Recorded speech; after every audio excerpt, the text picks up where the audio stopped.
ગુરુ માતા સુદીક્ષાજી સાત સંગાથજી પ્રેમથી બોલજો ધને નિરાકારજી। આજે આપણે સદાચારી વિશે સમજણ આપીએ છીએ। તો સદાચારી છે તે ધર્મમાં જોડે છે, તોડે તે ધર્મ જ નથી। વળી સદાચારી એક જ પરમપિતા પરમાત્માને માને છે। તે કોઈ પણ અવતારી પુરુષને ભગવાન માનતો નથી। તે કોઈ પણ મંદિર મૂર્તિને પૂજતો નથી। કોઈ પણ સંપ્રદાયમાં જતો નથી। જે સંપ્રદાયમાં જે જાય છે તે તો ઘેટાં અને બકરાના વાડા બને છે। આત્મા જ્ઞાની તો સિંહ છે અને સિંહના ક્યારે વાડા બને નહીં। જે હાલમાં નવા નવા પંથ અને સંપ્રદાય બને છે તે બધા જ 100 થી 200 વર્ષના નવા છે। 1450 વર્ષ પહેલાં એક પણ મુસલમાન નહોતો કે એક પણ મસ્જિદ નહોતી। ત્યાં હાલમાં બ્રહ્માકુમારી, રાધાસ્વામી, ગાયત્રી પરિવાર, આનંદ માર્ગ અને સ્વામિનારાયણ વગેરે મત પંથ સંપ્રદાયના નવા ઢગલા બને છે।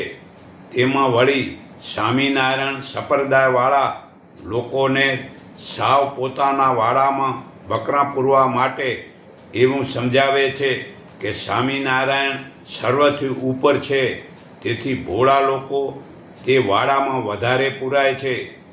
ખોટા ચમત્કાર બતાવી ને માણસને ભૂલવી અને ખોટો મતલબ કે મનુષ્યરૂપી માણસને ભગવાન બનાવે છે।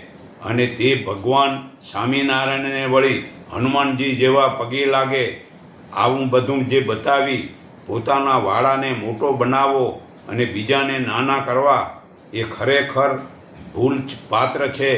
થોડુંક તો વિચારો કે આ સંસાર 1,96,08,53,117 વર્ષ થયા એટલો જૂનો છે। તે વેદોમાં ભગવાનને સર્વવ્યાપક, સર્વજ્ઞ અને નિરાકાર, ન્યાયકારી, કર્મફળદાતા વગેરે ગુણવાળા બતાવેલા છે। અને તે વેદમાં, ગીતામાં ક્યાંય સ્વામિનારાયણનું નામે નથી।